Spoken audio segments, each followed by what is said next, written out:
Ang pangunahing plano ni Vladimir Putin ay matinding pumalpak at pinagbabayaran niya ito ngayon ng Ukraine sa gitnang silangan. Dahil gustong pigilan ng Russia ang pagtulong ng US sa Kiev, sinubukan itong gipitin ng Washington sa palihim na pagbibigay sa Iran ng eksaktong satellite coordinates ng mga base militar ng US. Pero nakalimutan ni Putin ang isang napakalaking detalye. Ginugo ng Ukraine ang nakaraang 4 na taon sa pagperpekto ng pinakamabisang sandata para sirain ang mga drone na sinusuportahan ng Russia. Sa isang nakakagulat na pangyayari, ipinadala ni Pangulong Zelensky ang daan-daang naunggunang eksperto niya sa pagsugpo sa drone sa Gulpo, dalang revolutionaryong Sky Fortress Defense System na nagpapabagsak ng Iranian drone mula sa himpapawid sa murang halaga. Iniligtas ng Ukraine ang gitnang silangan mula sa terorismo ng Russia. Nagsimula ang kwento sa intelligence leak na nagpapatunay ng kasalanan ni Putin. Ibinunyag ni Zelensky na may ebidensya ang Ukraine na nagbibigay ang Russia ng impormasyon sa Iran, kabilang ang mga lokasyon ng mga kagamitan at pasilidad militar ng US.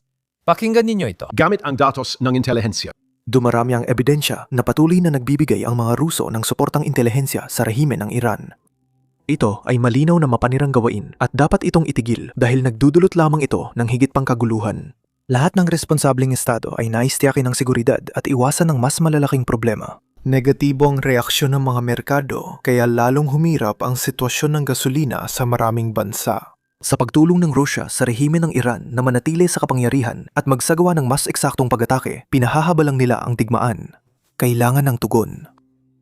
Ngayon, iniulat na ng US media ang impormasyong ito mula pa noong unang linggo ng digmaan laban sa Iran. Akala ng marami, napatay ang 6 na miyembro ng military ng US noong unang araw dahil ibinahagi ng Russia ang kanilang lokasyon sa Iran. Ngayon, ito ay tanong para kay espesyal na sugo Steve Witkoff na ngayon ay nakikipagnegosasyon sa Russia para tapusin ang digmaan sa Ukraine. Sa totoo lang, parang sobrang paniniwala niya sa mga kasinungalingan ng Russia.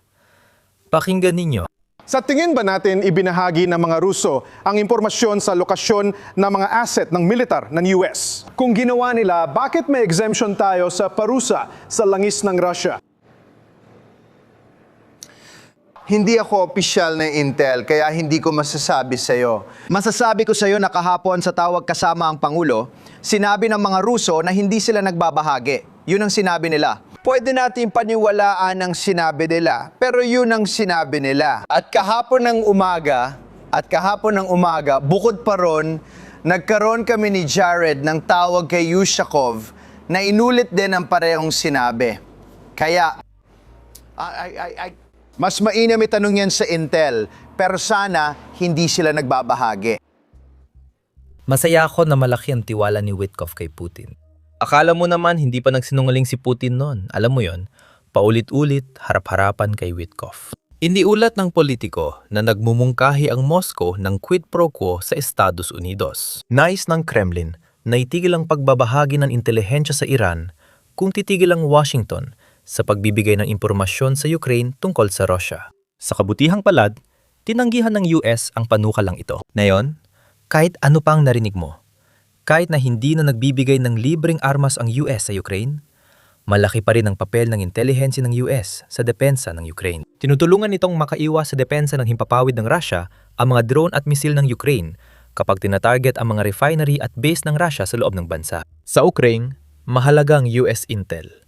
Habang sa Russia, ito'y malaking problema. Ganito kalakas ang intel na ito. Gusto ng Russia na itigil ng US ang intelihensyang ito. Maya-maya, lumabas ang balitang tinamaan ng Ukraine ang pinakamalaking oil port ng Russia malapit sa St. Petersburg. Ito ang port na inakala ng Russia na hindi maabot ng Ukraine. Ngayon, hinihimok ng Russia ang Iran na tapusin ang labanan at piliin ng diplomatikong solusyon. Pinipressure ng Ukraine si Putin sa pamamagitan ng pag-atake sa loob mismo ng Russia. At ngayon, ginagawa rin nila ang parehong bagay sa gitnang silangan. Bago tayo magpatuloy, mabilis na paalala lang na i-like at i-subscribe sa comments. Gaya ng pagpipressure ng Ukraine kay maliit na Vladimir Putin. Pag-usapan natin ang galaw ng Ukraine sa gitnang silangan.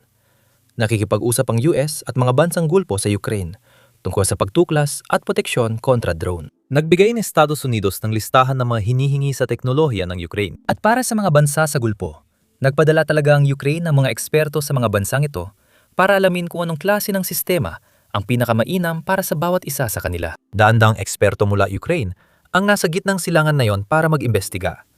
Maaring magtaka ang ilan kung bakit eksperto ang ipinadala ng Ukraine, hindi mga interceptor. Kasi, hindi lang interceptor ang ginagawa ng Ukraine. Bumuo sila ng isang buong sistema na tinatawag na Sky Fortress. At ang sistemang ito ay talagang mahalaga. Bago ko ipaliwanag kung paano ito gumagana, lilinawin ko muna ang maling akala tungkol sa paraan ng US sa paglaban sa mga drone ng Iran na yon. Malamang narinig niyo na sinasabi ng iba na gumagamit ang US ng $4 milyong na Patriot missiles para pabagsakin ang $50,000 na Shahed drone. Hindi yun totoo sa kahit anong paraan. Ang paglilinaw na ito ay galing mismo kay Admiral Brad Cooper, commander ng Central Command. Hindi lang basta kung sinong tao sa Twitter. Inamin niya na oo. Ilang taon na ang nakalipas nung nagsisimula palang gamitin ng malawakan ng mga drone sa digmaan, gumagamit ang US ng mamahaling interceptor na nagkakahalaga ng milyon-milyong dolyar para pabagsakin ang mga drone. Pero sa ngayon, hindi na ganoon ang sitwasyon. May sandata na ang US na nagkakahalaga ng $10,000 para pabagsakin ang Iranian drone na nagkakahalaga ng 30,000 hanggang $100,000. Alam na ng US kung paano pabagsakin ang mga drone na ito.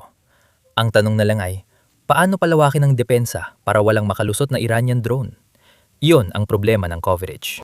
Kita mo, napakalaki ng mga bansang tulad ng Saudi Arabia, kaya hindi kayang bantayan lahat ng sulok. Minsan, kapag may drone na nakalusot, huling paraan ng Patriot missile, pero ginagamit lang kung may saysay sa kalkulasyon. Kung may drone mula Iran na 50,000 ang halaga at papunta sa refinery na bilyon-bilyon ang presyo, hindi mo na alintana kung gumamit ng magastos na missile bilang huling paraan para depensahan ito. Ganito ang ginagawa ng US. Hindi ang Patriot missile ang unang depensa laban sa murang drone. Huling option ito kapag pumalpak lahat. Alam mo ba? Mas mura ang kakayahan ng US, pero mas tipid ang mga Ukrainyano. Kaya mahalaga ang Ukraine.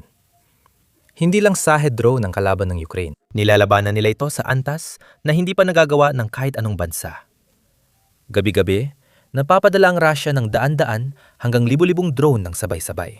At nagtayo ang Ukraine ng isang sistema na tinatawag na Sky Fortress. Ngayon, sa paglipas ng mga taon, malaki na ang pinagbago ng sistemang ito para maging mas epektibo. Nagsimula ito sa mga cellphone. Tinali nila ang mga ito sa mga post at itinaas sa himpapawid. Pagkatapos, nakikinig ang mikropono ng mga cellphone sa tunog ng mga drone sa buong bansa, lalo na sa silangang kalahating katabi ng Russia. Sa katunayan, ayon sa isang ulat kamakailan mula sa sandatahang lakas ng Ukraine, merong higit sa 15,000 acoustic sensors na nakakalat sa teritoryo ng Ukraine.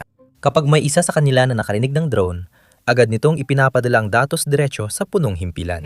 Pagkatapos, tinutukoy ng mga tao sa punong himpilan ng lokasyon, inaalam ang destinasyon, at ipinapasa ang impormasyon sa mga tao sa lupa. May iba't ibang gamit ang mga tao sa lupa para pabagsakin ang mga drone. Dito pumapasok ang multi-layer air defense ng Ukraine. May ilang tao na gumagamit ng mga interceptor na ginawa ng kumpanyang tinatawag na Wild Hornet. Ang mga interceptor na ito ay tinatawag na Bullet. At pag-usapan natin ito maya-maya lang. Pero ang iba namang tao ay gumagamit lang ng mga anti-drone machine gun. May iba pang gumagamit ng mga baril at helicopter, literal na lumilipad sa ibabaw ng drone at pinababagsak ito sa pagbaril. Sigurado akong may iba pang paraan ng Ukraine na di nabanggit. Ang mahalaga, buo ang kanilang sistema. Sa pinakamura, nasa $30,000 lang ang halaga ng sistemang ito para ma-deploy.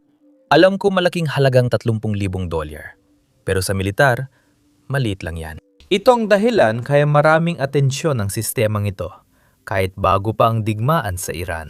Noong nakaraang taon lang, 2025 tinitingnan na ito ng Alemanya, sinusubukan nilang alamin kung paano nila ito maipapatupad. At ang Romania ay aktwal lang sumusubok nito sa kanilang mga base. Pero ngayon na ang digmaan sa Iran ay puspusan na. Napakataas ng demand para sa sistemang ito. At ang pinakamaganda sa lahat, ang mga kumpanyang Ukrainyano ang gumawa ng bagong interceptor na ito na tinatawag na bullets. At heto ang nakakabaliw na bahagi. Ang mga bullet na ito ay literal na nagkakahalaga lang ng halos $1,000. Tingnan mo kung paano sila gumagana. Kung gusto mong maging ligtas sa mga drones sa Gulf, pwedeng makatulong ang ganitong teknolohiya. Tinatawag itong Bullet. Tama ang pangalan nito. Isa sa pinakabago at pinakamabilis na interceptor ng Ukraine, dinisenyo para sirain ang mga pang-ataking drone ng Russia. Mura at nakamamatay ang mga ito. Alam ng mga piloto na kaya rin nilang maging epektibo laban sa mga Iranian Shahed drone na nadudulot ng kaguluhan sa gitnang silangan. Sa totoo lang. Sa totoo lang, sapat na ang trabaho namin dito. Naiintindihan namin kumakalat ang digmaan sa mundo at kaalyado ng Russia ang Iran. Sa tingin ko, makakahanap kami ng mga rekurso para maipadala ang aming mga instruktor para sanayin ang mga lumalaban sa parehong kalaban. Bago ang teknolohiyang ito, pero luma na ang ideya dito. Isang murang interceptor na kayang sirain ang murang Shahed drones na umaatake. Kinailangan pang sumiklab ang bagong digmaan sa gitnang silangan para mapansin ng mundo ang kahalagahan nito. Ngayon, kumakatok ang mundo sa pintuan ng Ukraina. Ganito sila gumagana, nakikita agad ang banta. Pinalulunsad ng mga piloto ang interceptor at ginagamit lang ang camera para salpukin ang mga drone. Bagamat komplikado at mano-manong gawin ang mga interceptor, mas mabilis silang maramihang gawin kaysa sa mamahaling missile at eroplano. Tuloy-tuloy na gumagana ang mga 3D printer sa pabrikang ito sa paggawa ng mga plastic na bahagi.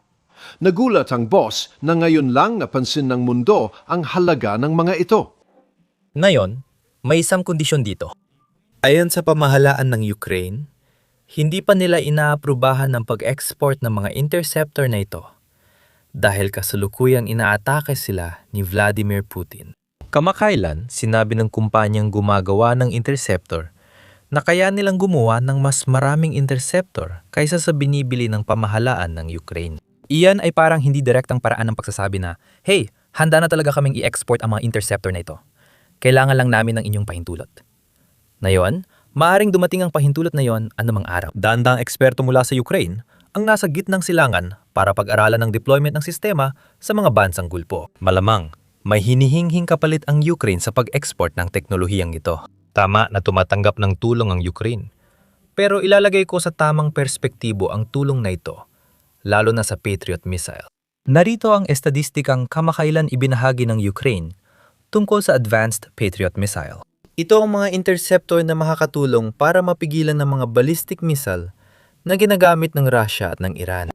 Mahalagang tandaan na 4 na taon ang lumalaban ng Ukraine sa ballistic missile ng Russia, pero halos 600 lang na Patriot missile ang nakuha nila. Sa unang 3 araw ng digmaan sa Iran, mahigit 800 Patriot missile nang nagamit natin sa gitnang silangan. Makatuwiran para sa Estados Unidos na gamitin ang nakaimbak nilang mga Patriot missile para protektahan ng mga sundalong Amerikano sa gitnang silangan. Ipinapakita ng estadistikang ito na bagamat pinag-uusapan ng pagtanggap ng tulong ng mga Ukrainyano, malayo pa ito sa tunay nilang pangangailangan. Ngayon, may bagay ang Ukraine na gusto ng mundo. Kaya malamang naghahanap sila ng Patriot missiles o anuman para mapigilan ang ballistic missile ng Russia. Kapalit nito, ibibigay nila sa mundo ang dinisenyong drone system. Mahalaga rito hindi lang ang sistema, kundi pati kung paano ito gumagana. Alam mo, may mga drone pilot at mga taong nakakapaghatid ng lahat ng impormasyong ito sa mga taong nasa lupa at kailangan talaga ng pagsasanay sa ganitong gawain. At sa kasamaang palad, dahil kasalukuyang nagaganap ang digmaan sa gitnang silangan at kailangan ng mga bansa sa gulpo ang teknolohiyang ito sa lalong madaling panahon, maaaring ang pagsasanay ang isang bagay na hindi nila kayang hintayin dahil nangangailangan ng oras ang pagsasanay at kailangan na ng mga bansa sa gulpo ang solusyon na yun din. Pero sa kabilang banda, nagawa ng Ukraine na matutunan ng lahat ng ito habang sila ay nasa gitna ng digmaan. Maaring makatulong ang karanasang yon para mabilis masanay ang drone pilots at iba pang kailangan sa sistema sa gulpo. Panahon lang ang makakapagsabi. Sa kabila nito, ginagampanan ng Ukraine ang tungkulin nitong protektahan ng mundo laban sa terorismo ng Russia at Iran.